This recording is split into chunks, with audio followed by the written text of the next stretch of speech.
I never believed in ghosts. Not really. It started when I moved into Ashwood Manor, a house buried deep in the woods, left abandoned for decades. The townspeople wouldn't speak much about it, just cryptic warnings, quick glances, and a single piece of advice.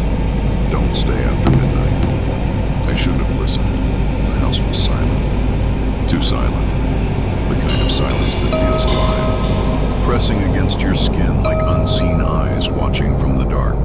Then came the whispers. At first I thought it was the wind, curling through the cracks of the old house. But wind doesn't call your name. James?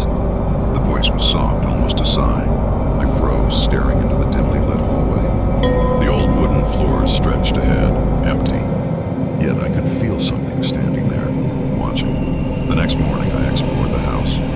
Dusty furniture, cobweb-covered chandeliers, nothing unusual. But then I found the portrait. It hung at the end of the hallway. A woman in an old-fashioned black dress. Her pale face expressionless, but her eyes, they weren't painted like the rest of her. They were realistic, almost alive.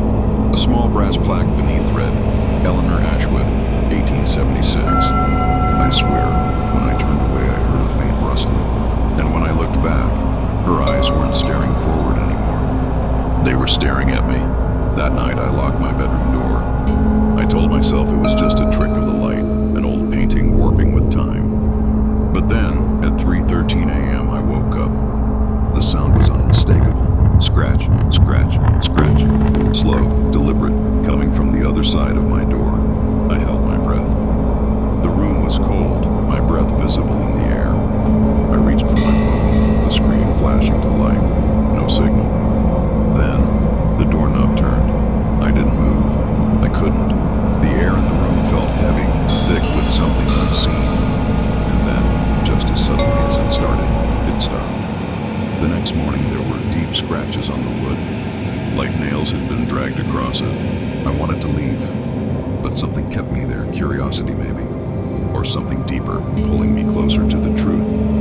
I started searching the house and found something disturbing. Behind an old bookshelf in the study there was a hidden door, and behind that door, a small windowless room. Inside, a single chair sat in the center, surrounded by deep carvings in the walls. Words, names, dates. The most recent name was mine. James Holloway, March 2025. I ran. I packed my bags.